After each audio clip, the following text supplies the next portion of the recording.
Hi, everyone. My name is Bruce, and today with me on A Girl, a Guy in a Movie, I have Janet from another planet. Janet, we just watched a movie from 2006. It's Mhm. out of our friends in New Zealand. How did you like Black Sheep? Well, it was different.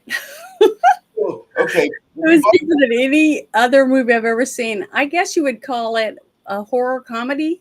Mhm. It was some really bad dialogue and stuff that just the feng shui and all that stuff was just over the top stupid. I mean, but what more do you expect from a horror comedy? So, Um, I'm just I'm just gonna say that I agree with what Six Nation says here. I'm all right with it. well, yeah, that stuff was really good. The So the special effects were freaking phenomenal. The detail. I sent you that one video. That the one thing when I was trying to find when they're showing costumes. all the making of the miniatures and Yeah, all the that. detail they went in just to make the sheep by putting the eyelashes on with real hair, and I mean that. I mean the sheep looked phenomenal. It was still scary, but I will never look at sheep the same after today. So I can I, definitely say that. I'm a large fan of this movie. I saw it at the tender age of 45, and it's one of these films that whenever I talk to people about movies, like if we go into like uh, movies about humans doing things they shouldn't be doing, this movie is usually within the first top three because to me it's a high watermark. And knowing that it was made for less than $5 million because they're so proud of the $5 million they made at the box office, obviously they made like this film on like a million and a third or a million and a half, maybe 2 million at most. And Well, it's I very could funny tell movie. they enjoyed themselves making this Oh movie. my God, there's I so would many. love to see bloopers. It would definitely be worth it to Well, me. there's some good news for that. I guess in the last year they've been talking about there's a sequel that's going to be released this year. So is that popular? It's like a cult classic now, isn't it? Completely cult classic. Hmm. It had a very limited release. When I first read about it, it was like back in an analog magazine or Fangoria, one of the two. And this movie is crazy with just the amount of professionalism that you see in front and behind the camera Hmm. for as little money as they spent. Like this is kind of like a feels like an early Sam Raimi It project. was like a shoestring budget. Now, one thing I did have time to look up was the tunnel that they were climbing through and stuff. That was completely man-made, Yeah, it's just for the amazing. movie, Yeah, which it made it. It was so claustrophobic for me watching that. And then when you saw him react because he got bit on the foot, his shoe was getting chewed on. They did such a good job considering they had such a cramped space, and when they usually build those types of tubes and stuff for you to crawl through, the sides open. It's got an opening along the whole side so the camera can just slide along. Okay, at least the ones that I've seen, and they did a great job at keeping the camera at the angle to where you can see the facial expressions, of the actors as they're scooting along in the tube, because they're really scooting along because it's really a tube. It's just that it's open a little bit on the sides for the cameraman and stuff, or for makeup or whatever to touch up the actors. But the marionette puppets that they did, the work that they went through just to make the sheep look, you know, real, and the sound effects, I couldn't tell that they weren't real sheep. The sounds and the way they interacted by putting the real sheep in and then transferring really quickly yeah. with the Oh, the puppets, edits, the edits it this was movie good. are so good. I just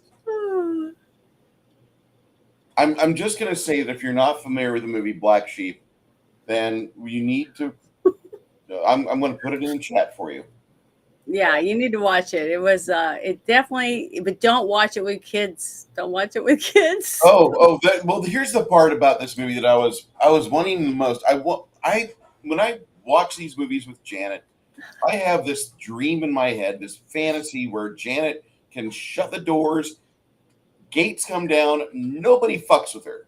Nobody fucking calls her. You've seen my sister put her hand in the curtain, and I got everyone and their brother just showing up and sticking their hands in and shit, you know. So I can't I have love how a that place is. where I'm free. No such thing as No bad faith in life. interruptions. So that doesn't happen at my house. So, anyway, her nephew comes in and he's like, "What are you doing?" Because he sees her dressing up, and she's like, "Well, I'm going to watch a movie and do a review. Can I do it with you?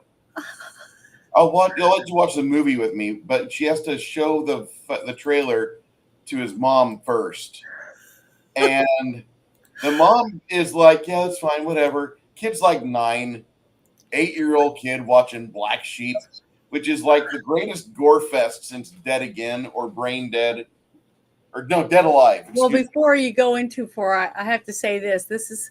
I've never seen this, so this is my first time watching it. The thing is, I did see the trailer, which is pretty gruesome in itself, and there's a scene where there's a gentleman with no pants on in a room alone. It's dark with a sheep. So I was white knuckling through the whole movie, waiting for that scene, going, "Oh my God, how am I going to handle this situation?" So I was more worried about what was about to happen because I was trying to shield someone from it than being able to try to really, laugh and not be paranoid, but was paranoid through this whole thing. It was an experience for me. I'm gonna have to have a few drinks, I think, after we're finished, because the whole movie, Janet's asshole's just clenched shut because she's got her nephew and like, "Please God, no naked half sheep, no giant titty sheep, no disgusting things I can't show my 7-year-old nephew." Yeah, but the transformations were gruesome, and I was like, "Holy crap!" It was like were sheep. That's what they were.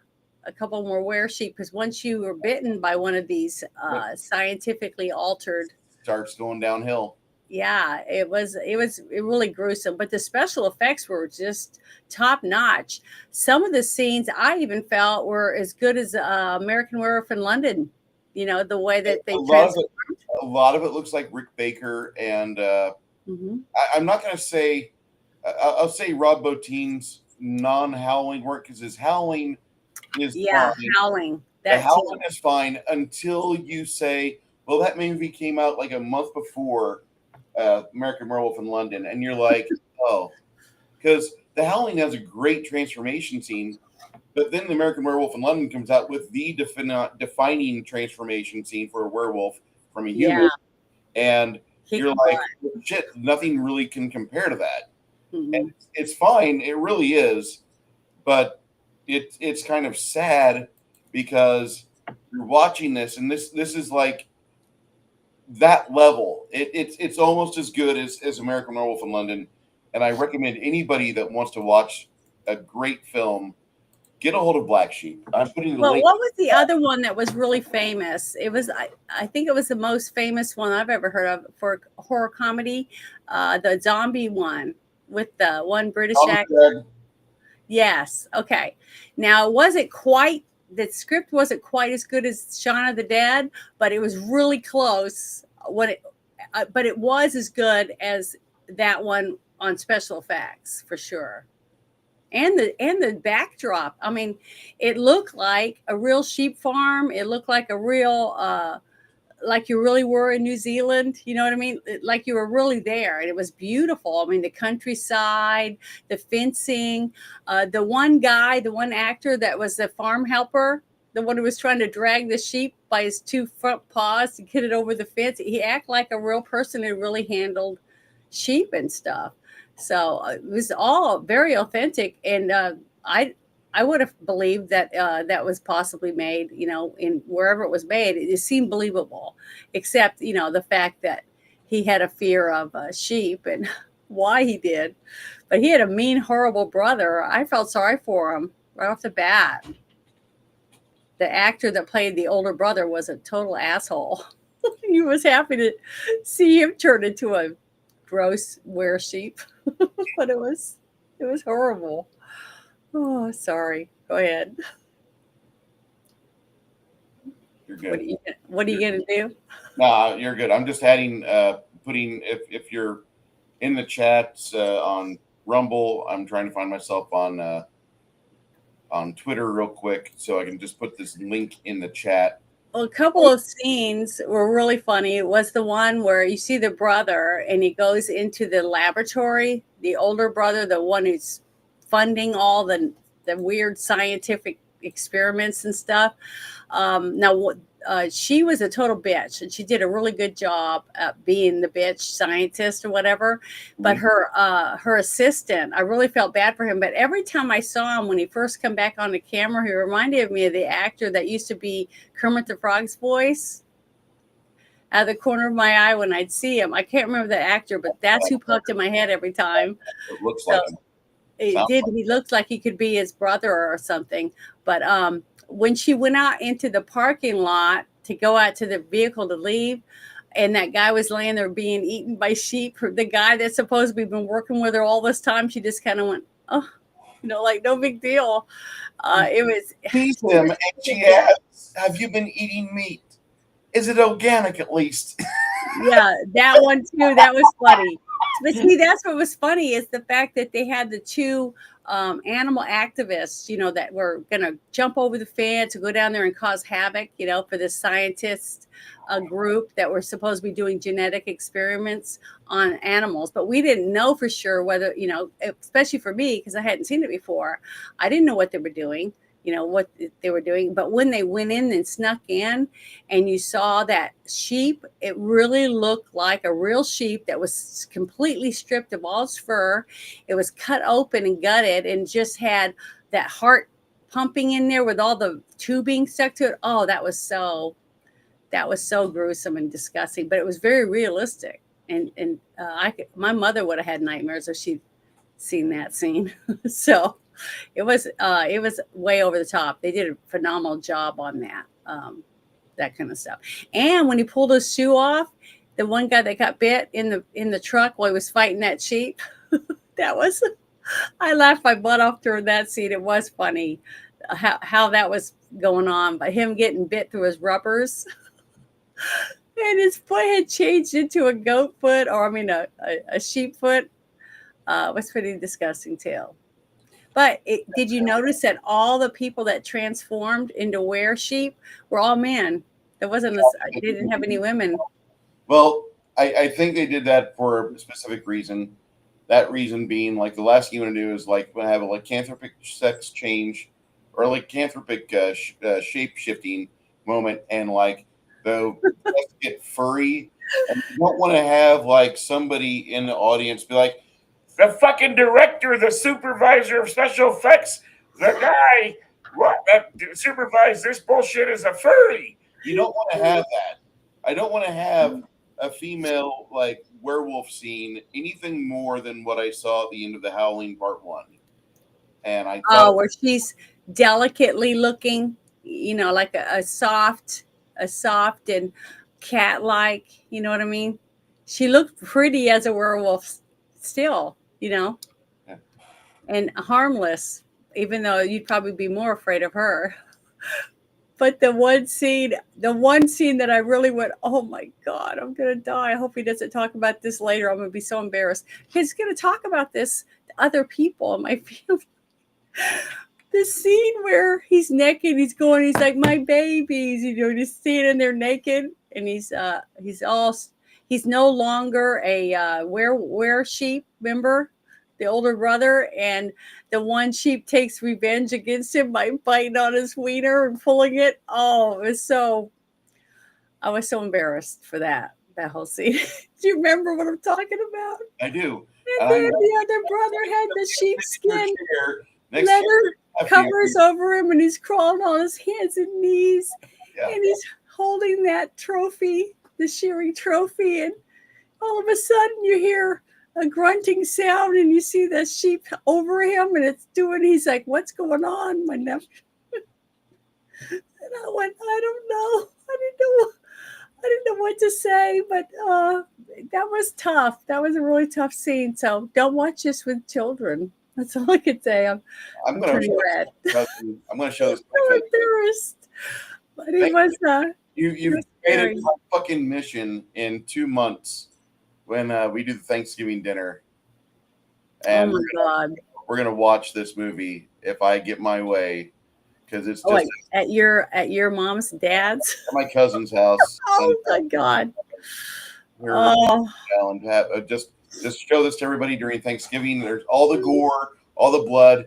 Most of my family has been in some form of like either animal husbandry or butching, or they've done some sort of like close with farm animals shit. So like all of us know what it's like to like have to yank on fucking intestines and kind of like skin an animal or skin a beast or defeather something. All of us have this. So it's one of those movies that if you don't mind seeing that, it's just like another Wednesday. And this, there's like 25 minutes of this movie where there's just complete, just blood, guts, gore, and it's so well done. mhm. It's an absolute classic, a baller movie. Yeah, and if you have a weak stomach, you be prepared. Make sure you have something because Got a weak stomach. I think I got a pretty good strong stomach because I've never thrown up. I mean, I've gotten disgusted by that. You poop in a jar, a few other little things that we've seen in some of these movies. But when they fell into that pit and landed in that giant mound of Parts, whatever it was that they had, bits and pieces and body parts, things that they supposedly were trashing from the laboratory they didn't need or they were done with. That was disgusting. And when they both started sitting up and it was just every crooked cranny on their face was covered, that was disgusting. So I have no idea what that was, but it looked very real and disgusting and stinky. I can just imagine how bad it smelled. this movie is just, it's an unsung classic. When it came out, it had no advertising budget. I heard about it at a game store, and this is probably the worst special effect in the movie.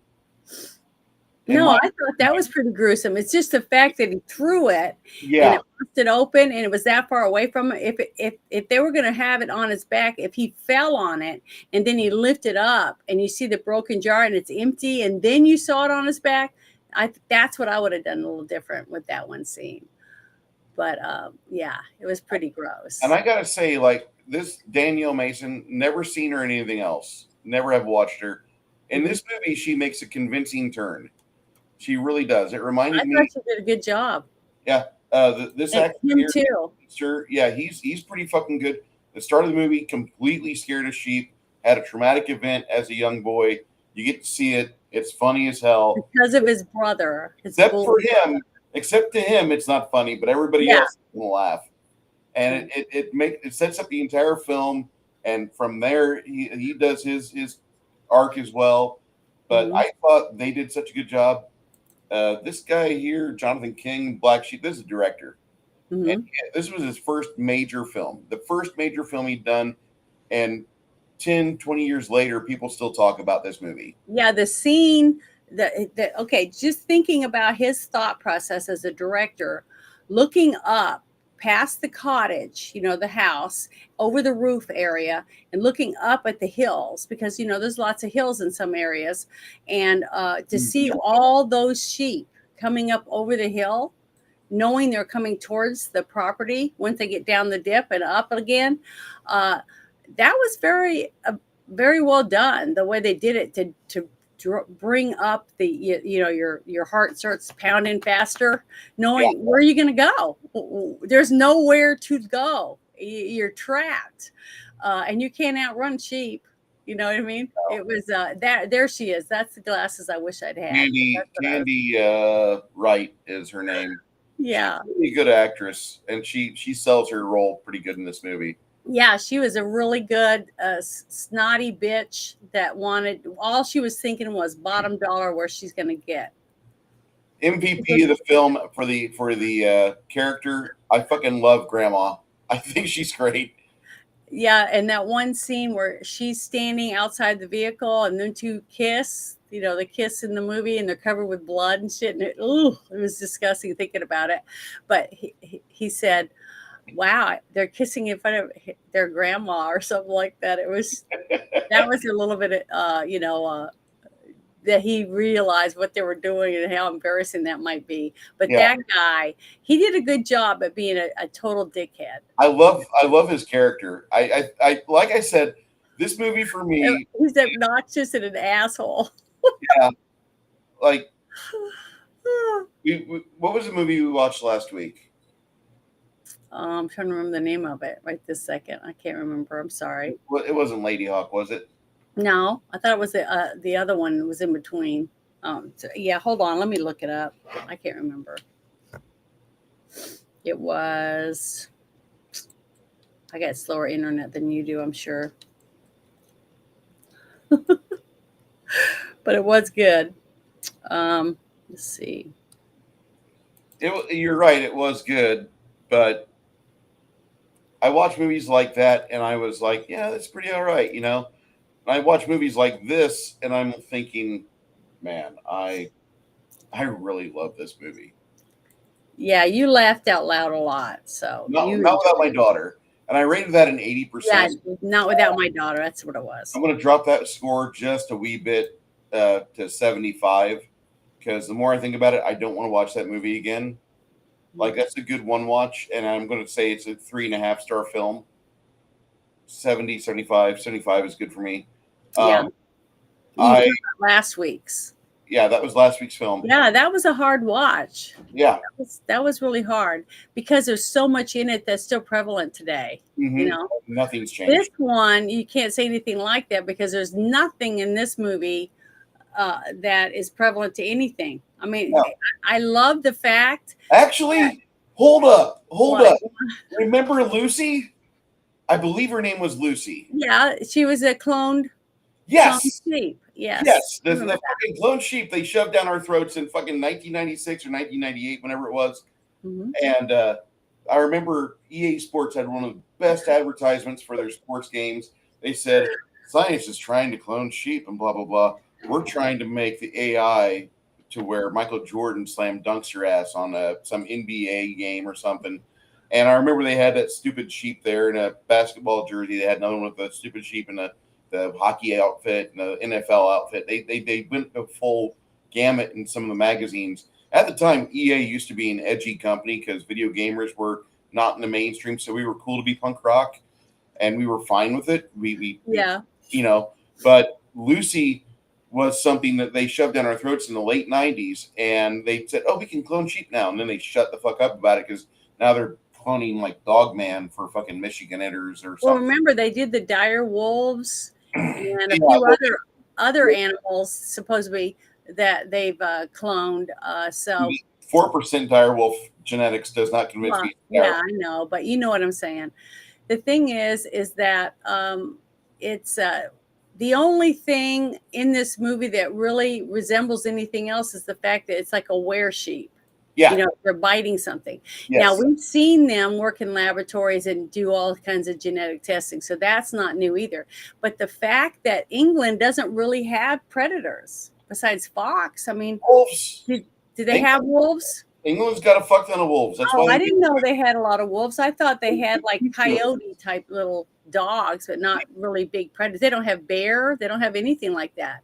Yeah. So the fact that they turned something that everyone usually loves, you know, took a little lamb or ewe, and they're all fluffy and soft and makes nice clothes for us and stuff, and made it the terroristic threat. You know, I just thought that was. This is a good scene right here. Mm-hmm. I love the scene when they fucking try to barricade the door and the sheep decides to go above the barricade, batter the door, gets shot, and still shoves his head back in the door to take another bullet. Yeah, and the fact that they did that, and you saw the blood splatter, you know, the way it came from the actual head that was through the door, because when the head disappeared, you know, when we looked at it again, there was no head, but you could see the splatter, and it looked authentic. I mein, look at that. Look how good a job they did to make it look like. How they got the sheep to keep going back to that. There must have been something real good treat they put in there. Treats there. They put. They had to, because I read about it and it said that they had like so many raspberries. They had, yeah, Yeah, whatever. Was it raspberries. The raspberry? raspberries would fucking make the mouths all red. Yeah, but the thing is, they had some sheep that were trained, Yeah. to do certain things, to eat or to stick their head through the door, things like that. Then they had the wonderful sheepdog. That sheepdog is what really sold it for me.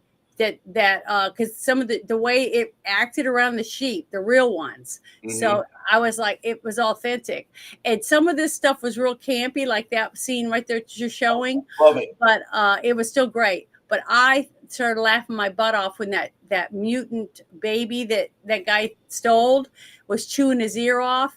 Yes. I was rolling. It was so funny, but it was good. It was entertaining. Just like someone said earlier in the chat, that's what you're paying for when you go to the movies. You just want to get away from real life and watch something that takes you completely out of your worries, on your daily basis. And it can do that. Definitely do that. But look at great job that is. I would completely pay modern movie theater prices to see this movie on the big screen. Oh, me too. I think it'd be really good. This is one of the finest creature features I've ever seen, and I've seen a lot. I've seen so many. I've seen so many.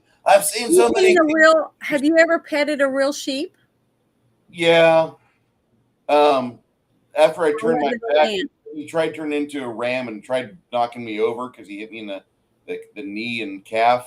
Yeah. He was being kind of a dick. And that's from what I understand. They were kind of like, they're supposed to be like that, I guess. I don't know. But my friends all say, well, that's what sheep do, the goats too. And I'm like, no wonder we fucking eat the shit out of these things. No, I mean, I don't like lamb myself. I don't like goat. I don't like lamb. I've eaten it, tried to eat it a few times, cooked different ways, and there's something about it. I just don't like the taste. I'd rather cook a leg of lamb in a pan, and then after I'm done with the 3 hours of 450 cooking the leg of lamb, throw the leg out and eat the pan than eat the fucking leg of lamb. I'm not into it. I'd rather have chicken. Like the most bland ass chicken and some great value potato salad, anything lamb or goat. And I love chicken. I grew up, and I even in high school in the summer worked at a chicken plant. To save money. So that's how you did. Perfect fucking still right there. Yeah, it's perfect. I mean, it really is. They did a phenomenal job, but I recommend if you can share that link that I sent to you with the videos, it automatically opens all the videos. You can watch the things they went through to make the movie. Everybody needs to watch that because that right there shows you how much detail that they all took time to make, especially the sheep, because they've got marionette puppets. They have ones that you actually have to put your hand in, and then they have other ones that none of them are mechanical. Okay, these are all done by puppetry, and that is, people just don't realize how hard that is, and it takes a lot of work. But you could tell they loved this. Everybody that worked on this movie loved working on it, and you could tell they put a lot of detail into all the different facts of this movie to make this as realistic as they possibly could, considering most people aren't going to look at a sheep as a threat. And that's what I thought was so cool about it. It was totally different than what I was expecting. Mm-hmm. It completely knocked my socks off the first time I watched it, which I kind of wish I'd watched it a little more, maybe like 3 or 4 times since then. This is my second viewing of it today. Yeah, and my first. Completely, made me realize, like, this is an unsung classic. I'm going to share this to my mom and dad. I'm absolutely positively sure my mother will never watch this movie.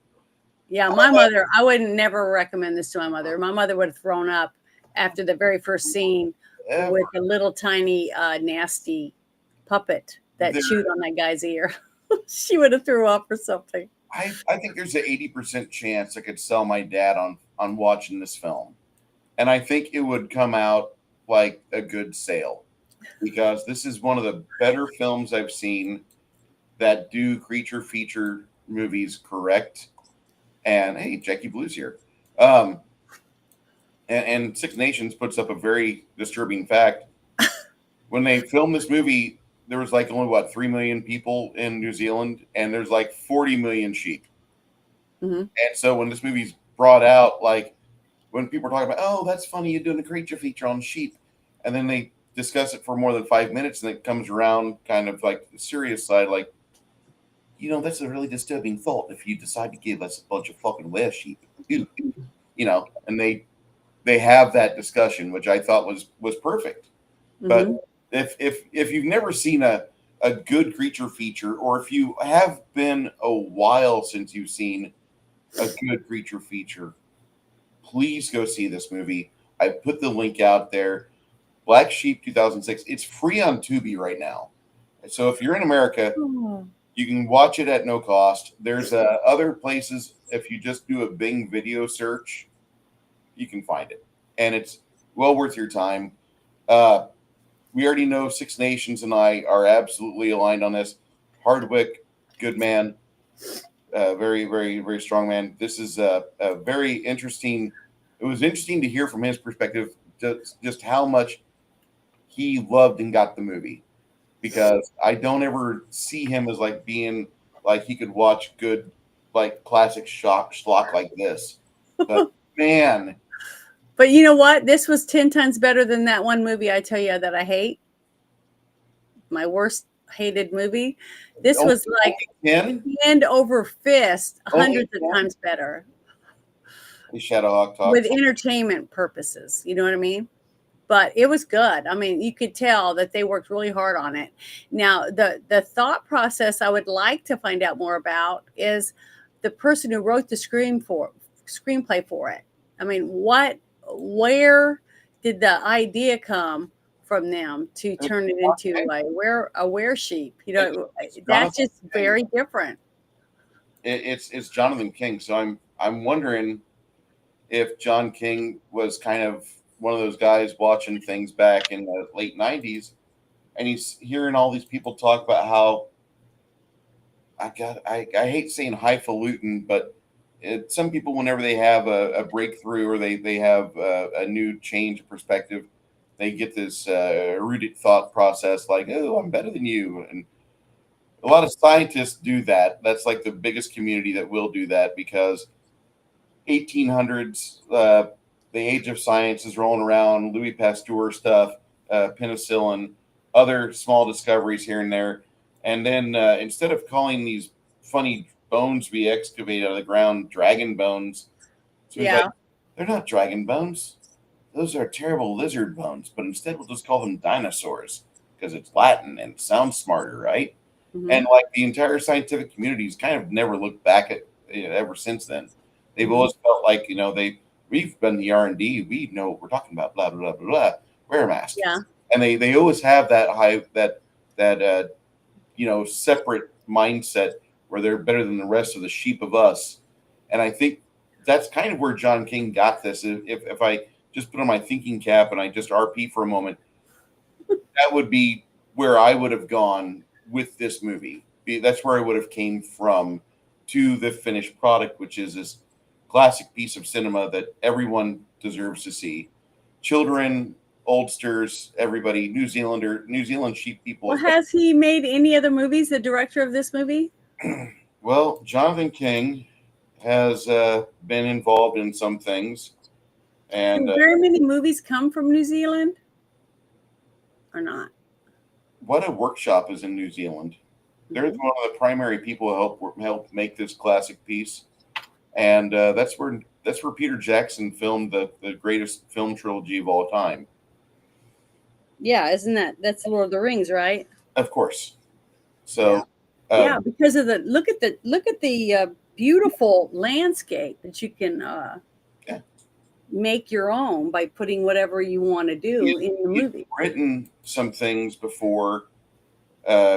He wrote Bike Tears Were Blue. He did the short direction. That's a short film. He directed it in '97. Mm-hmm. Time went on. Something happened, and then he comes out in 2006 with Black Sheep.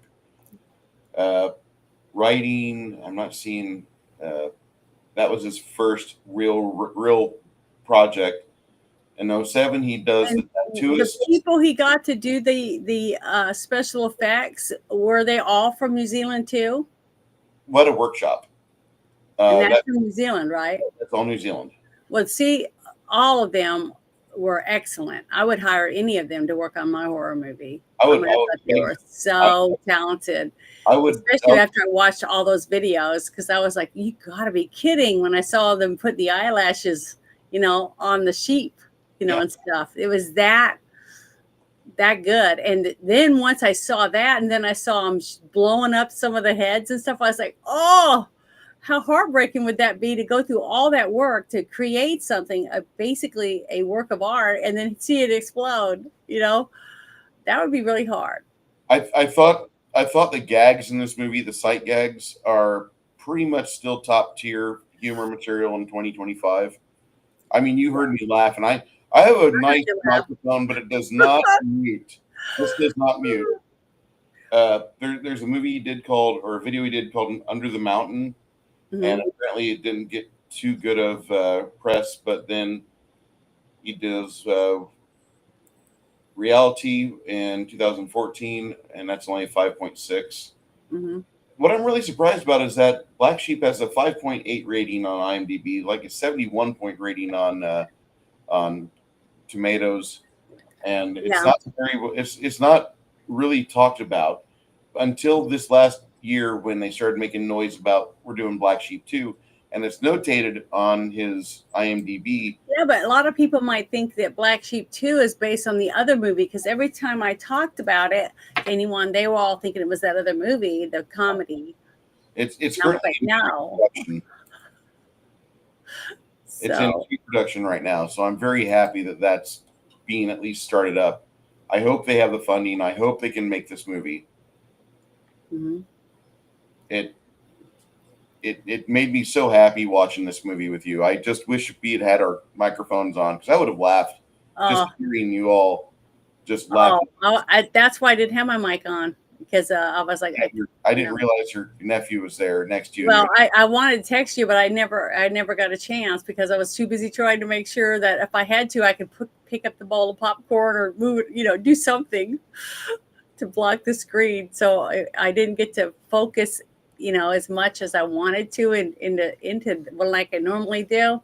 But I'm sure that won't happen all the time. This is the first time that's happened. But the fact that he wanted to watch it was like, I didn't know how to react. What was I going to say? No, it's too grown up for you or whatever, and then get him upset. And I just said, you have to ask your mom. And I figured she'd watch the trailer and say, no way. But when she said, oh, I don't care, I was like, oh my God, she's putting it on me, that type of thing. So, oh well. That's what happens. Have a good nap, Warrior. It's one of those films that as the years have gone by, I've talked with this movie before today with maybe about 50 to 70 people. And I mean, most of them are all captive because they're all playing the game with us. They're my players. And it's one of those few movies that you throw out there like, hey, go check this out, or here's the link, go see it. And the next time you watch it, you're having this discussion with them. And it's fucking amazing that this movie, with zero advertising budget, it's so well received by just regular people, not professional movie, we're not professional movie critics. I drive just normal person. Yeah, I drive a shit truck for a living. And, I mean, nobody's going to expect me to, replace Gene Siskel. But it's kind of funny that you talk to normal people and they're always positive about this movie. The most they might say is like, there was one part where I had to turn it off because, well, I've got 8-year-old kids and like they're pulling this lady's intestines out. That kind of disturbed my 7-year-old. Did you really think that was worse than the sheep with the beating heart that was completely stripped? That was the most gruesome, actual, realistic looking. That right there, like that didn't really shock me. The scene on the hillside when all the sheep charge the seated people. The new protege viewing of his whatever it was, he was presentation. The new oil-filled sheep, old felt sheep. God. Uh, like that right there completely was just like so much joy in my heart watching that. But then when my friends came back to me, like out of the tens of people I've shown this movie to or had them like go watch it, only one complaint, and it was like my 7-year-old started crying and that lady got her fucking intestines ripped out. I'm like, that was the scene? Really? You know, I'm such an asshole about it, but Yeah. it's me. Yeah, That's that was all real, very realistic, and you could tell oh, that that the director was hands on all of that because in that everything. video that I sent you with the video things, I watched it, and he's very hands on about where they put all the stuff, how much blood they put on there, and what was coming off of each of the people. And that one guy with the when he was crawling backward away from the sheep that had just chewed his leg off, and he picks up his own leg and throws it at him. Just little subtleties like that in it were just genius by the director to put those little subtle things in there for dark humor, and and that's what you expect when you watch a dark comedy. So This is one of and my that this definitely had all that in it. So if you love that stuff, you will love this movie. I mean, this I can tell you right now, you could do a whole Halloween party around this movie and have your people show up in character, from the movie, decorate your house and have like guts and stuff to eat and have like punch with eyeballs floating, sheep eyeballs. I mean, you could do so much around this for teenagers, college age students, that kind of stuff, and have a blast on Halloween with this movie. I just think it would be a hit. I mean, a hit party. It would be a great party, I think. Sorry, I'm kind of morbid, but I wouldn't invite, 10, 11-year-olds to it, yeah, I get it. but I it would be fun. I mean, this movie is not eclipsing anything I've rated a 98 or higher. Mm. It is still a movie that is I'm putting at a high 90s. It was perfect. This is easily an A movie for me, and I'm going to rate this movie at a 90%. Mhm. Probably my highest creature feature, sans The Thing, because there's a little bit more. Uh, I hate to say this. I'm not trying to slam on Jonathan King, the director. I think he did a really good job. This is a good debut effort. This is everything Mhm. I want to see in a movie. Mhm. This is a promise of things to come. Um, this movie is like Evil Dead and Dead Alive, Mhm. and it's an early out for a director that just comes out swinging for the fences, and he fucking Babe Ruths the shit out of it. He knocks the cover right off the fucking ball. And if you've never seen it before, you don't have to watch us any further. Just go watch this movie. Just go enjoy yourself. Watch some sheep tear up New Zealand and enjoy yourself because it is so much fun. The sheep are getting revenge, Yeah, basically. yeah, all the fucking times they were beaten by a 12-year-old kid, because I had so many friends I worked with that were Mhm. at Mount Zion or at Dalton City that their friends had sheep, and so they would have, for money they'd go be a farmhand for a few hours a day, and the sheep would fucking like knock them down or just nip them a bit, try to be assholes, but they weren't malicious like in this movie. Like goats. Goats are way meaner. I have a I have a hatred of goats. Like I would eat goats if it meant that they would just stop existing, but fuckers keep breeding them too much, and then we have an entire religion which subsists off of them. Hmm. So I'm sad. I guess I should have more kids, right? Okay, so I'm just saying that like this is a fantastic movie to watch, and it's really like what Six Nations just posted. It's close in my top 10. It's easily probably in my top 15 movies of all time. And one of these days I'll have to actually make that list concrete so you guys can see that. But this is one of my top 10 films.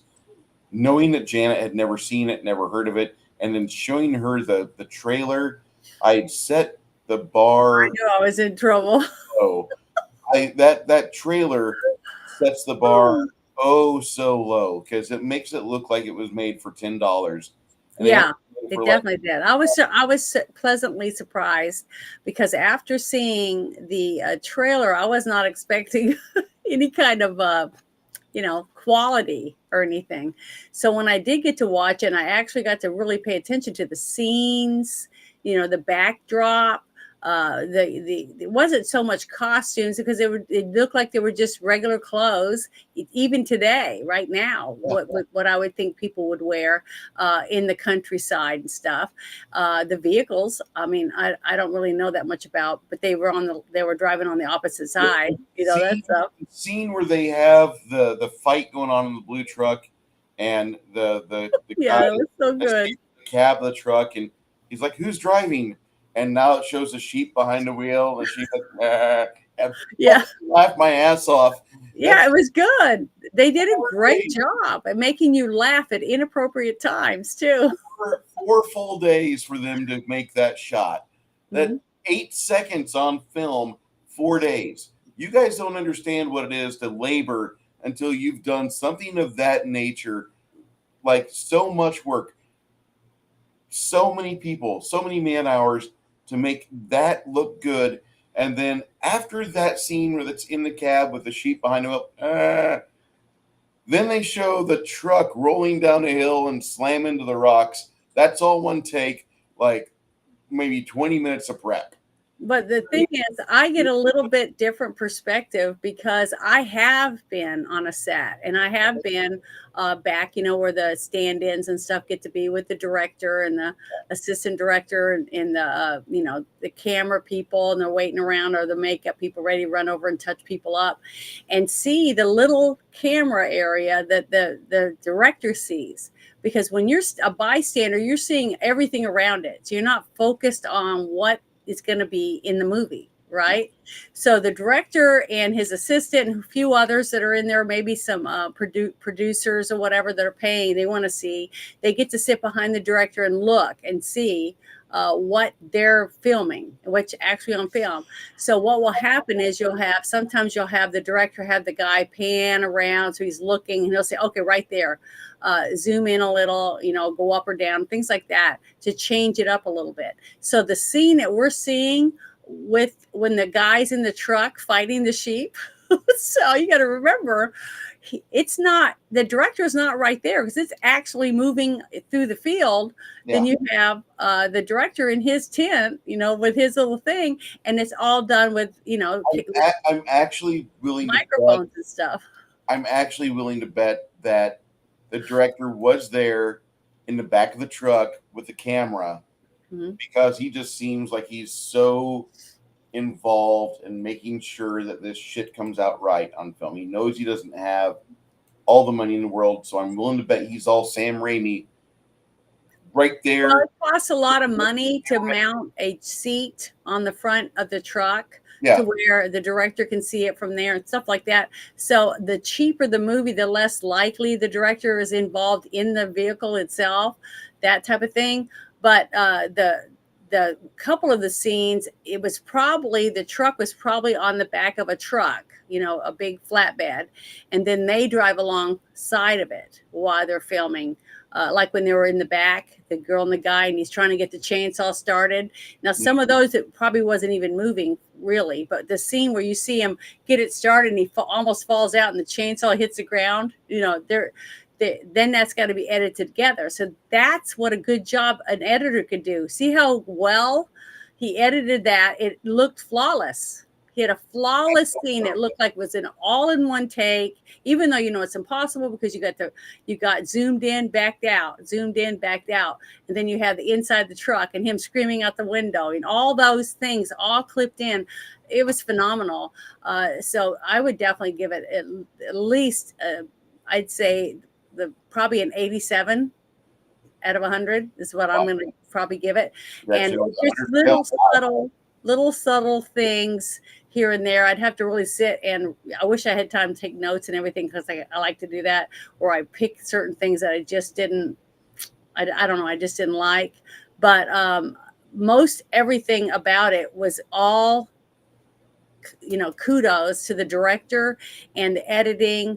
the people for the props and the special effects. Oh my God, the special effects for this movie, I would give it a 99. That's how good it was.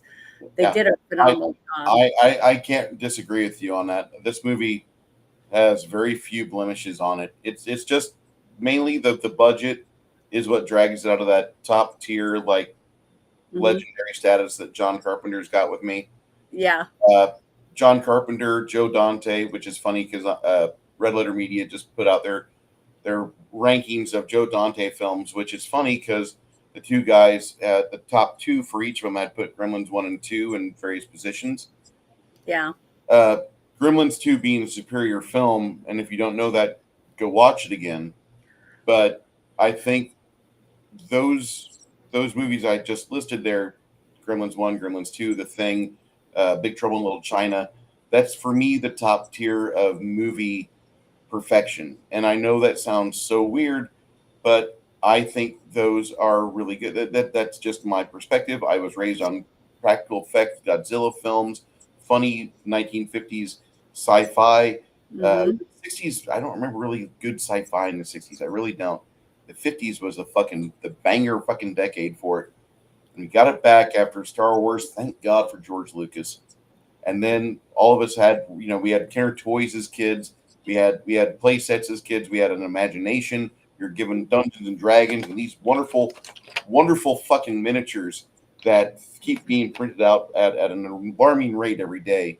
And so things like that, it just fires off your imagination. And you have a movie like this that comes out with a director with a vision and a few $100s, and it comes out just as a banger of a film, a high water note, a great director, and he's making a sequel now.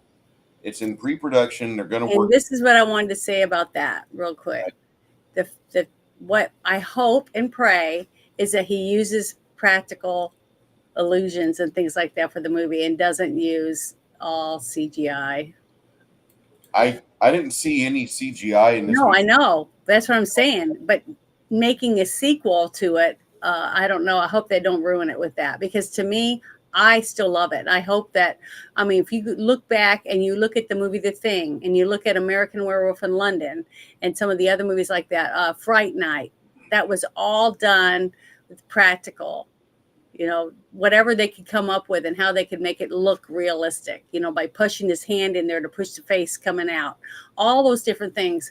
That's all hands on. And it just takes so much more to be able to create something like that compared to just pushing a few buttons on a computer. Yeah.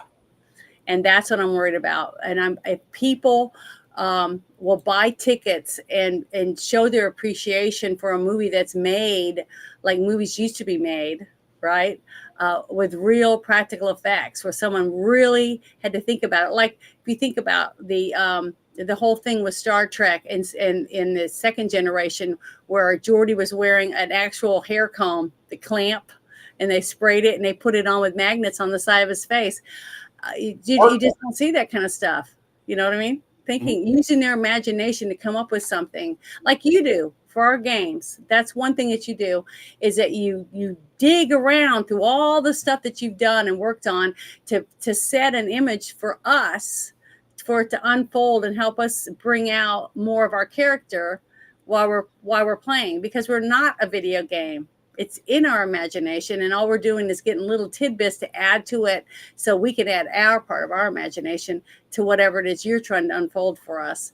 And that's what's I'm worried. That's why I'm loving the fact that more and more kids are really enjoying playing a role-playing game, because it has to come from here, not from the TV screen where you just push a few buttons and whatever happens. You know what I mean? I love that. Here's why I think that your fear of this not being a CGI shit show is going to happen. The most well-regarded horror films of the last 20 years are practical effects heavy, if not completely all practical effects. And I'm going to say things like this film right here. I'm going to say Feast, even the 1, 2, and 3. The majority of them, majority of any effects you see in the movie Feast is like all practical effects. You see a guy running in a giant rubber suit, a monster. It's a guy in a giant rubber suit, fucking filmed in New Mexico and Arizona or wherever they filmed it at in the American Southwest, sweating their balls off. And so all these films that have preserved their class over the course of time are not CGI shit shows like the movie The Thing 2012, where you have guys like me, which will throw a television out a fucking window rather than watch that garbage ever again. Yeah. That movie is such shit. And I will never fucking watch it again. I'm so happy. And I can say that because the first viewing was enough. The final 5 minutes where they tie it to The Thing 1982 made me pissed off because it's like shackling Marilyn Monroe to like any trash modern starlet today with zero class. It'd be like hitching Jasmine Crockett to Marilyn Monroe. Like, why the fuck are those two together? There's like something that's like gold and pristine. We'll never have it again. John Carpenter did good here.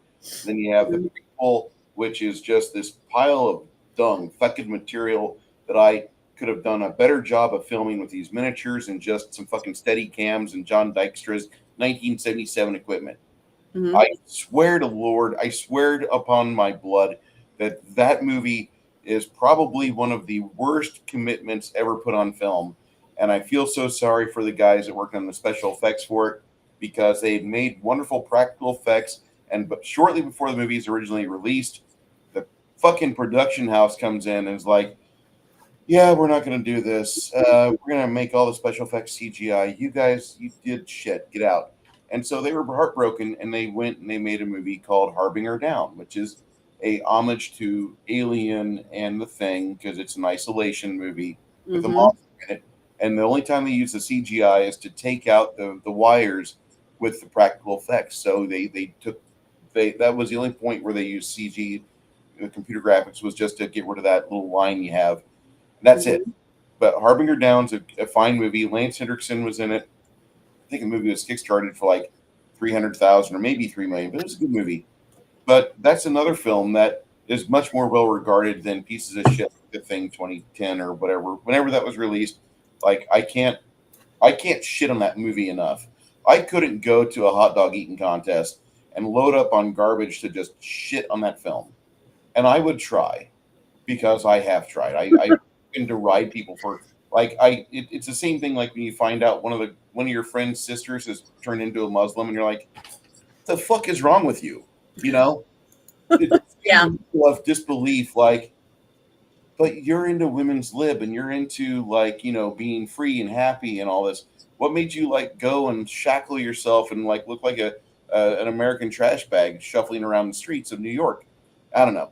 But and by the way, if my bigotry offends you, go fuck yourself. And so I'm very happy to just say we have low water marks in our life and our reality. And then you have occasional points where you'll see like a piece of older equipment and you go and you give it some time and attention. This movie's like 2 hours long. It's well worth your 2 hours. A lot of people will tell you a 90-minute movie is perfect. No, wrong. If a movie can hold your interest and continue to keep your imagination entertained, even with slower pacing or longer pacing, whatever it may be, however long the film has to be to make the point and get from the start to the finish, and you've got everything you need to see to recommend it or not recommend it. That's how long a movie needs to be. This movie is about 2 hours and 2 minutes, an hour 57 minutes. I don't know, but it felt like it was a good length movie because there's a lot of different scenes. They do some filming in parts of New Zealand that you would have never thought they would have actually taken time for. In fact, where they do the shearing scene, that's like a nationally regarded landmark because that's where the majority of shearing in New Zealand takes place. The sheep that are sheared, like there's a majority of them in the nation that are funneled through that building. So see, that was one of the things I wanted to ask you if you'd ever seen a baby sheep, you know, a newborn one. Not newborn. Okay, well, I've seen lots of documentaries because I love animal documentaries and stuff, and I have seen baby sheep, baby colts, baby cows, lots of puppies, and Yeah, kittens. And like about a week old sheep, week old calves. Look, the scene where the one that he busted on accident when he fell in the woods, right? And Yeah, it ends up biting his ear and all that stuff. that was a Well, wonderful it, scene. it starts crawling, I guess, trying to get to the sounds of all the sheep making in the distance, and then you see it crawling up the hill. And you see a real live sheep because you can tell it's real, and it's standing there looking down, and you see this puppet that's crawling up there. So it had to be on some kind of a string or whatever they were pulling up to the hill, right? Somehow, because it looked so real, and it has that long cord coming from its stomach. And then you see the sheep bend down and sniffing on it, a real sheep, and then you see the puppet grab its nose, and that's the first one you see on the street when they park or they pull up and they stop because the guy's going to try to get it over the fence because for some reason it's not in the fence, and you can see the blood on its nose, that type of thing. So that's when oh, right, now the sheep are infected. It's going to be infected that way. But it was very realistic, and I have seen now it looked deformed from and premature a little bit and stuff. So, but they did a great job making it look like in the tubes and stuff that they had them in, that said biohazard, and then it said to get rid of it for disposal or whatever, all that stuff. It looked legitimate. And then to see that guy, the lab coat guy, go to that hole in the ground, that was one of the things I had a hard time dealing with, was that the way they had that set up. But that was the director's point of view. I guess they already had a hole in the ground, so they thought they'd use it for something. I don't know. I mean, they had the hole there. Let's use it. Yeah, so that right there was all right, but the fact they opened up those jars and just dumped whatever down in there, it was gruesome. I mean, it really was. And then later, when you had to have that, because you saw when the young couple fell down in there and they're just face first and it's all in their mouth and their eyes and stuff, it was gruesome. And you could just imagine how bad it stunk, because we don't know how long they've had this scientific stuff going on.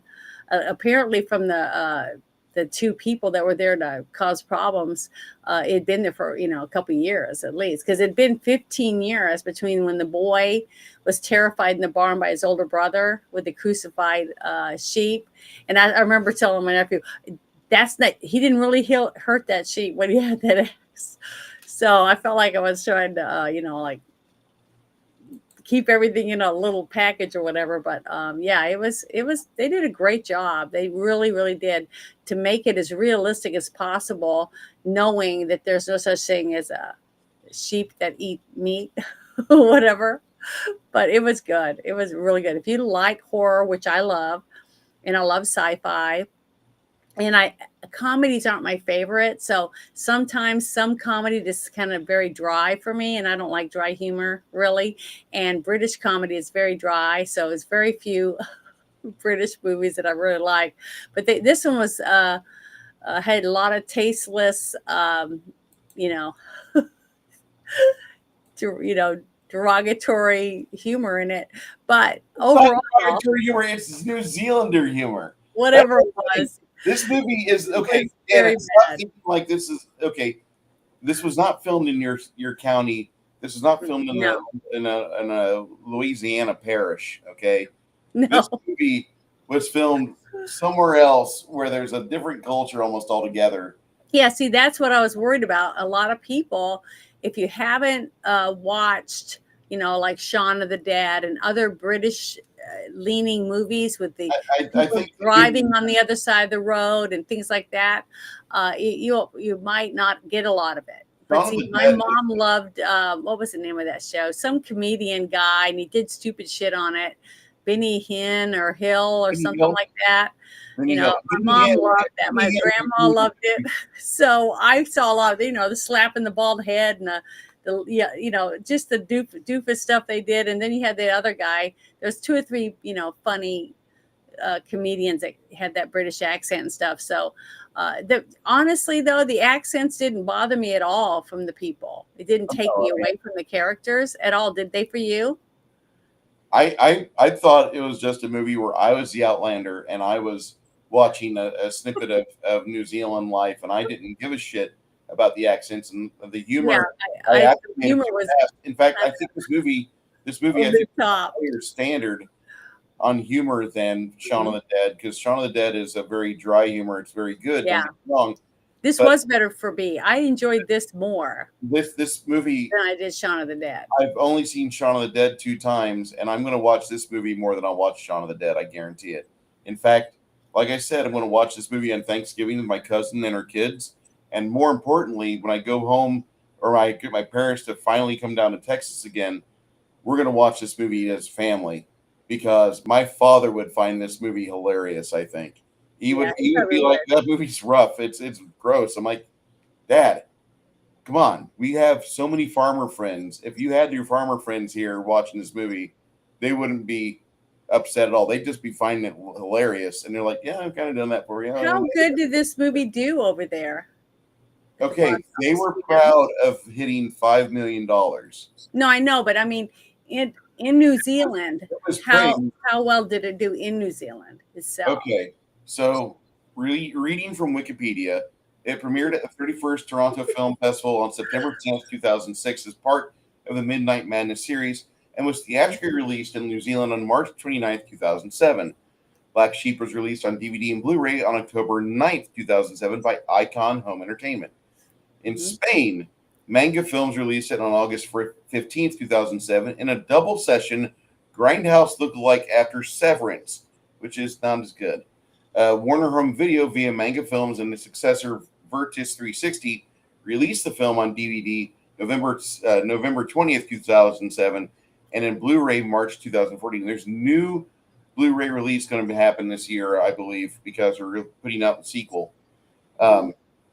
Here in North America, IFC Films picked up theatrical distribution, and Genius Products and Weinstein Company released a DVD via the Dimension Extreme label. There's not a Blu-ray release for this region. So, on Rotten Tomatoes, their aggregator says that 71% of 96 surveys gave the film a positive review. The average rating is 6.4 out of 10. Consensus reads, with an outrageous premise played completely straight, Black Sheep is a violent, grotesque, and very funny movie that takes B-movie lunacy to a delirious extreme. Metacritic, which uses a weighted average, assigned the film a score of 62 out of 100, based on 17 critics indicating generally favorable reviews.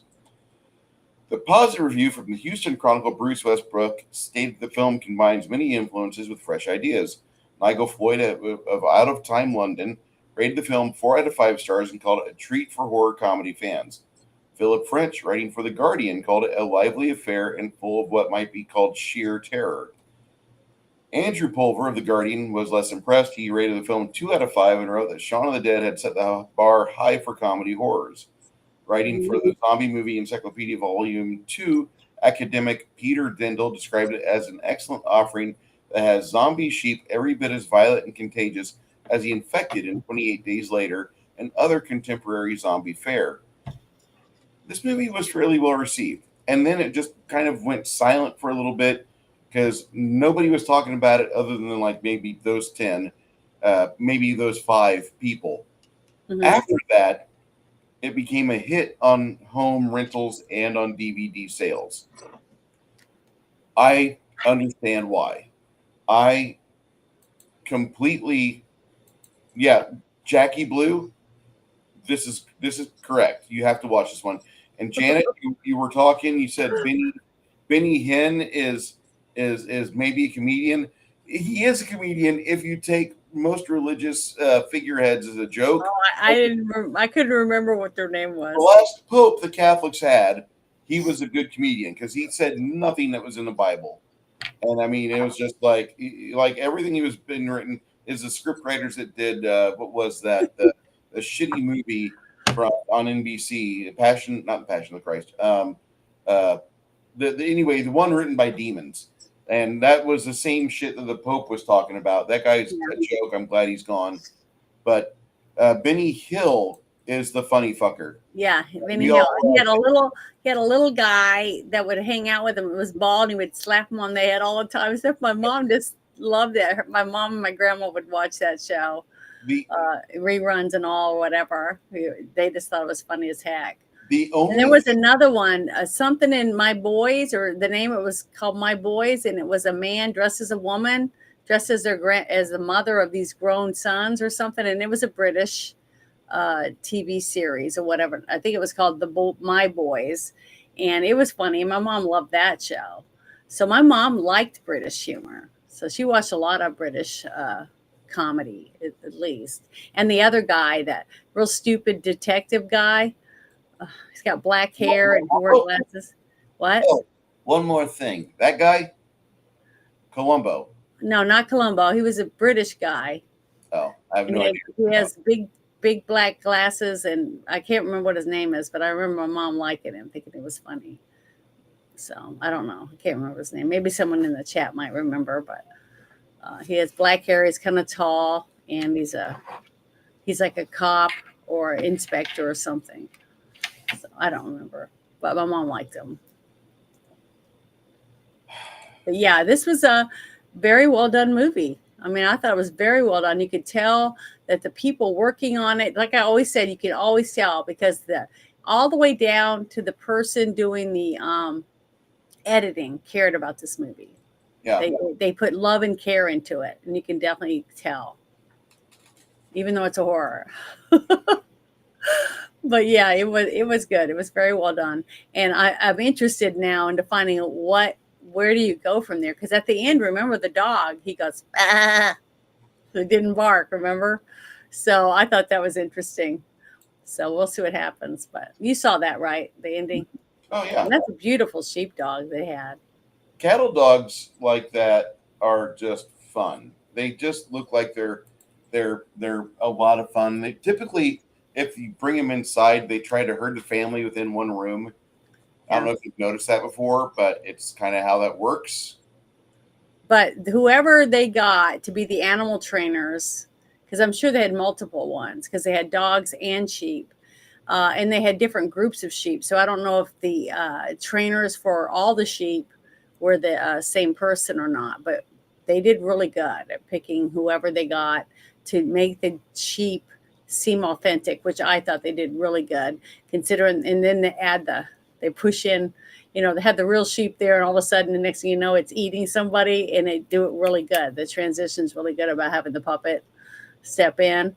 So to get the actors that can do that and not crack up or have smiles on their face, because that's a hard thing to do. It's to try to be somber when you're supposed to be sad, and things like that, for it to not be caught on camera.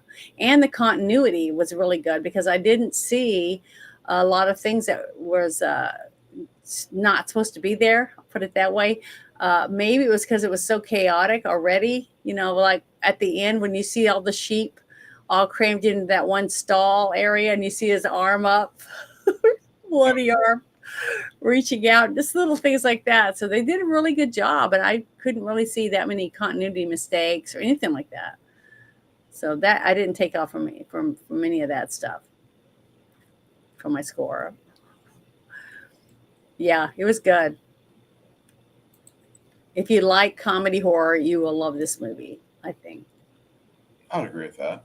And really great practical effects.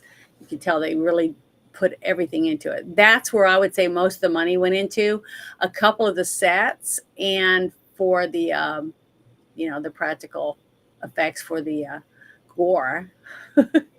And the creatures, when they built the creatures, the big standing creatures, because have you ever stood on stilts before? I've tried. It's really hard, and you got to think about that. I'm not good at it. They either had one or two, one guy maybe, but it had two different monsters, right? Were sheep, right? What do you want to call them? And they had to stand on those really funny, weird boots that lift them way up off the ground to build that, the way the legs, bend backward and stuff for sheep. So they did a good job, making them look gruesome. And the one scene though, I just went, oh my God, you got to be kidding. The scene when they heard the shear working, you could hear going off in the background, and they're creeping along, and then they see that guy shaving his leg. It was just so disgusting and gruesome. And then she looked at him and realized he had that bag hanging, that satchel thing hanging on the side, and knew it was her friend. It was disgusting, yet funny. You can't help but laugh because you're supposed to, and you kind of feel guilty, when you're laughing at someone who's in such horrible, I never horrible feel guilty. predicament. But it was funny. I did laugh a lot, and he laughed. He was sitting here long. He laughed at a couple of things, and he would go like that. That little shocking laugh. So I'll find out, I'll probably get a phone call tomorrow. He had nightmares. I'm like, well, it's your fault. I told you to watch the trailer. So we'll see. But I hope he doesn't. We'll see what happens. I mean, I honestly feel like that's the most joy I could receive is hearing that he enjoyed this, Mm-hmm. and He did. the fact that your nephew is well adjusted enough to be able to view it, and he felt all right with us watching it. I'm kind of worried a little bit, but hearing that gives me hope for the future. So I'm just Yeah, and it was funny is when you laughed, he was already, in a kind of laughing himself. So I think it made him less uncomfortable to hear you laughing. So I'm glad your mic wasn't muted so you could hear him laugh. Because I did laugh, but I didn't laugh in most of the places where you were laughing. I wasn't laughing. I was just going, oh, like when they went off the cliff and they almost those couple of those scenes like that. Yeah. So, but I was petrified because I didn't know what the next scene was. I was waiting to see whether or not I'm going to laugh or gasp. You know what I mean? So, yeah, it was good though. And it was tastefully done. The scene where his shirt's down and you just see the bottom part of his ass. Yeah. You didn't see any frontal nudity or whatever. So it was tastefully done, even though you knew what was going on or had went on. He's smoking a cigarette. I'm happy that everything went the way it did. I was surprised that we had such a good response to it because I was worried that you would not like it, and I shouldn't be, but I was worried that you would be not into it. It wasn't Terror Train or whatever that one was called. I thought it was called Terror Meat Train or something. Midnight Meat Train. Yeah, Midnight Meat Train. Yeah. Oh, that was worse. And I'm sure they had a lot of money to spend on that one. We have missed our opening for Shark Week this year, so I'm going to pull the Meg from our list and we'll try it for next year. Right now, I'm thinking that for the 21st of September, we're going to watch The Lost Boys. And a good one. We'll view that. That seems to be a Frog movie. Brothers. Yeah, I love the Frog Brothers. I think that's a movie that a lot of people just enjoy, and I don't mind seeing The Lost Boys again. That's actually one of the few movies that I felt is one of the defining movies of the 80s. Without it illustrates so much so well. It's one of the few Joel Schumacher films that actually, for me, is like that. That's his high watermark.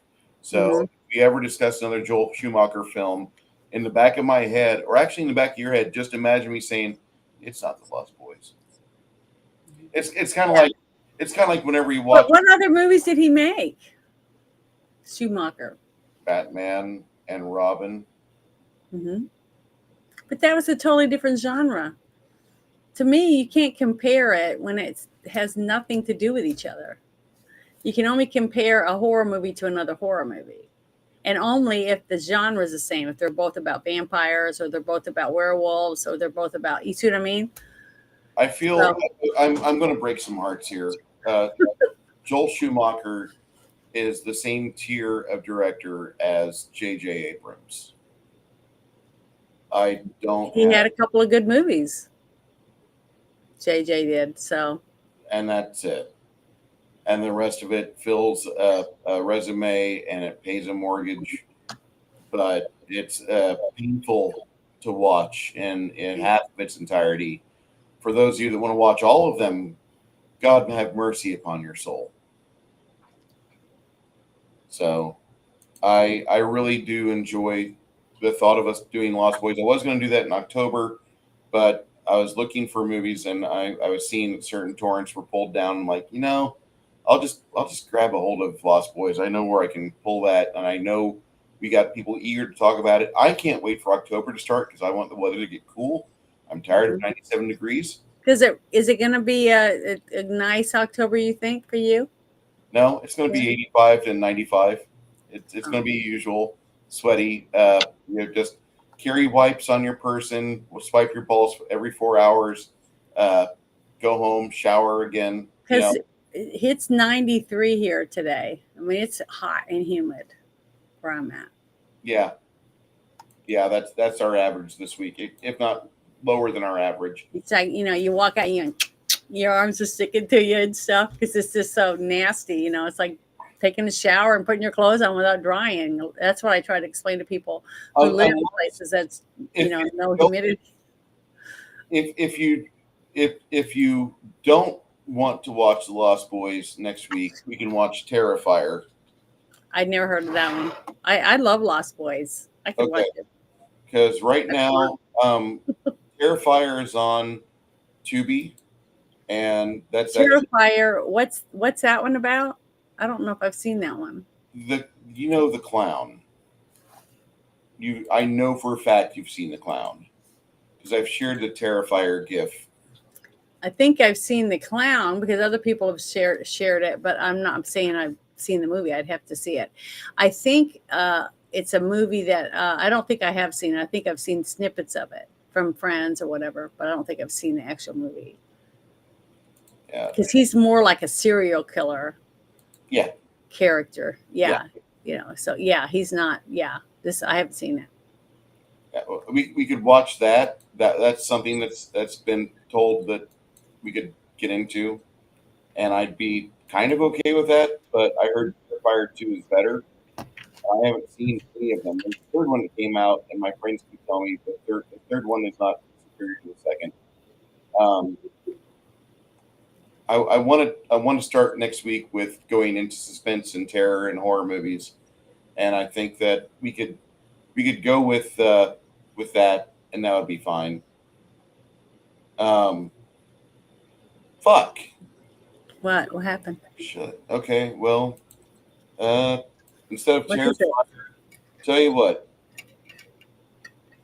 Yeah, that'll work.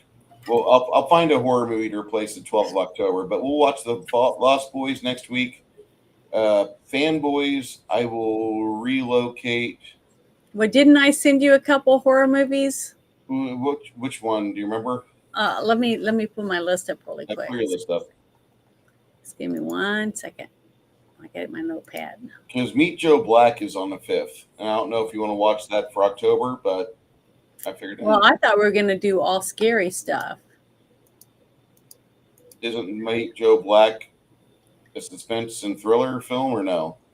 I would say more of that is a thriller more than it is a horror movie. So hold on, I got to find out which one I'm clicking on. The 26th is Sacrosanct. It's Pooh, Blood, and Honey.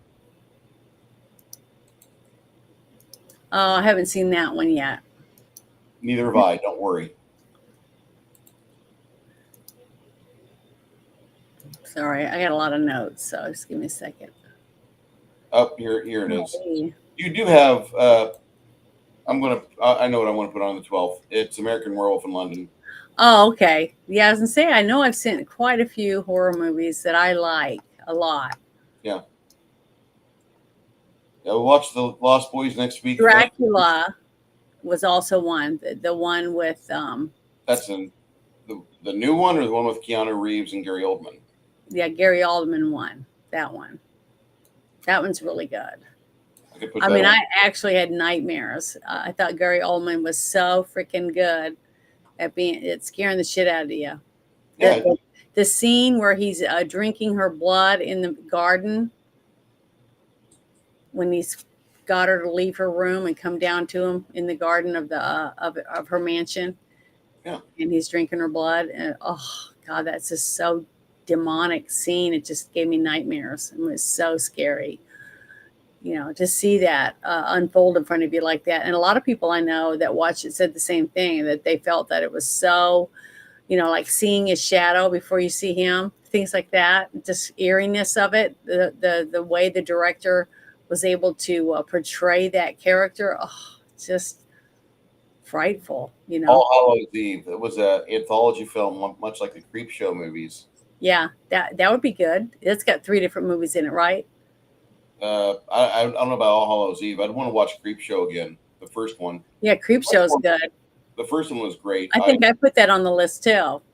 But I was trying to find my list. I guess I separated it for some reason from the other notes. You're going to be walking through your house one of these days. Oh shit! Here's 3 movies I sent Bruce. Why did this get over? Well, it's on my computer,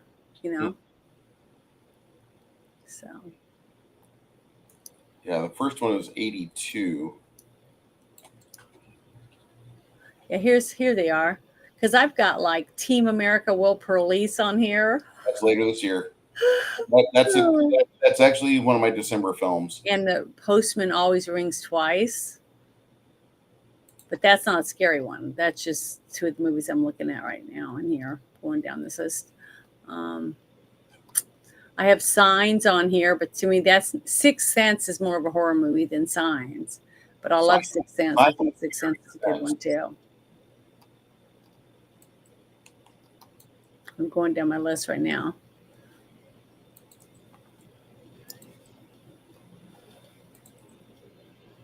Oh, High Tension. That's really scary. Have you seen it? Which one? High Tension. It's a European film. I have that for the next year. Okay. Well, that's very scary, and it's European, because I like to throw that in every so often.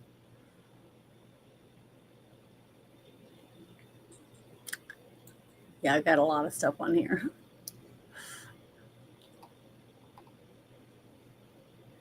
Yeah, we got quite a few good movies on our list. I told you we'll never run out of them. There's always going to be good movies that we haven't seen. We're not going to run out of a whole lot.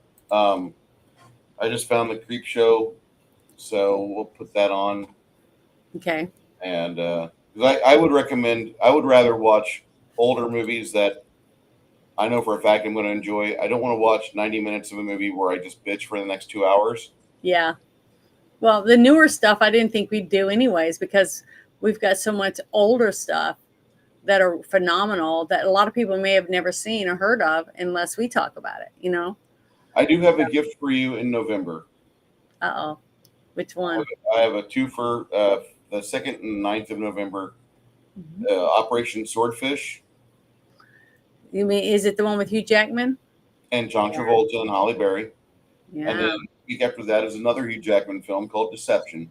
With Hugh Jackman and McGregor. I'll take my 6-foot cutout and put it behind me. Oh, I saved that from a promo I worked. And that's one thing I love about promos is I get to keep the props and stuff, posters and stuff like that. So I love it. Horny Werewolf Dracula was worse than Man Bat Dracula. I never saw though either one of them. Lee Bordulac on Tubi for an interesting take on the vampire myth. Okay. Haven't seen that either. What was the one? We'll get into some of these other really good films. All Hallows Eve I want to check out before I actually put it up for review because it's a newer film, and half the time the newer films just cannot compare for some odd reason. They just fall apart compared to like anything pre-2005, and I don't know why. But I think we've kind of done a pretty good job of covering everything, every aspect of this movie. The movie that you guys should watch today, if you haven't seen it lately, go watch Black Sheep. You've got the link. You know what to be. 2006. Yeah, the Black Sheep 2006 movie is the one you want to watch. It Mhm. will surprise you. Uh, I'm I'm happy that I finally got a chance to show this to Janet because Yeah, I it's liked it. it for the amount of money they spent on it. They made a big splash with it, and the people that are involved with it look like they really in their home country of New Zealand, like they are regarded as great actors. The guy that plays Tucker, the dark haired fellow that gets Yeah. attacked by the sheep in the truck, he's like one of the country's like finest actors. Well, They can he was great in this movie. they consider him one of the finest actors in the country, and he was in this movie. So that fucking doesn't help you understand how well regarded this movie is. Mhm. I don't know what to tell you, but go see this movie. Black Sheep is Now, the amazing. woman that played the grandmother, she looked familiar. I don't know what I've seen her in before, but she looked familiar. That actress. I know she's been in some other films. I just can't think of what. Mhm. I can't. Uh, and the bad thing is that because this is a New Zealand film, if you Mhm. go on IMDb to search for a specific actor, you have to know their name or you have to have a still with their name listed at the bottom of it because a lot of these actors don't have their picture on their bio. Yeah. That's the Mhm. only negative about this. Yeah. It's not a bad thing. There's a lot worse that's out there in terms of like IMDb hunting. But seriously, go watch Black Sheep. You're in for a treat. You're not. We don't get movies like this that often. If I was a person that went to a South by Southwest or Toronto Film Festival, Mhm. and the majority of shit that I would probably see would be just a lot of narcissistic shit on film, but then I'd see this movie, I wouldn't have shut up. This movie for me ranks in that 90% and above tier of films that's so rare for me to even talk about. Movies like movies like The Raid 2, The Thing, Big Trouble in Little China, Evil Dead 1, Evil Dead 2, uh, Army of Darkness. Movies like that we probably every time a new media comes out and we're forced to adapt to it, those are the films that we're going to immediately hunt down and purchase because we're going to want to see those again and again and again. We want to hand those down to our family, our kids, our relatives, and we can move on because you want them to be entertained too and have something to remember you by that they all enjoy. And they're like, if he was here, he'd be laughing his ass off. And that's just the level of film this is. Yeah. Uh, Fantastic film. Thank you, Janet, for being with me on today's show. It was fun. Thank you, Hardwick, and to Six Nations 31 Kings for being involved with us so much in the Discord and watching the movie with us. For those of you that don't know, message Janet if you'd like, if you want to be part of the showing. And when you watch these movies, you get a chance to hear me and Janet sometimes snicker in the background and laugh our asses off. It's the way a movie should be. Yeah. So Look, next week we're going to watch The Lost Boys. So if you want to join us about what 12:30 usually 12:30. 12:30 Central Time, make sure you send me a DM and I'll make sure I send you an invite to my Discord if you're not already a member. Then you can watch it with us. Great. Love to have you in there. And there's some alternate movies I've got on my list that if I can't find something like I can throw it in for a substitution. But this is one of the movies that I've been wanting to see with you for a while because Lost Boys is a classic film. Yeah, it's Sounds good. good. Never heard anybody bitch about the Lost Boys. Never. Mm-mm. Okay. You want to shut us down for the days? Well, so I say thank you to everyone who wanted to join us today, listen to us talk about a horror comedy that I'd never seen, and laugh at my embarrassment, but whatever. But yeah, it was really good, and thank you so much for hanging out with us on your Sunday afternoon. Appreciate it.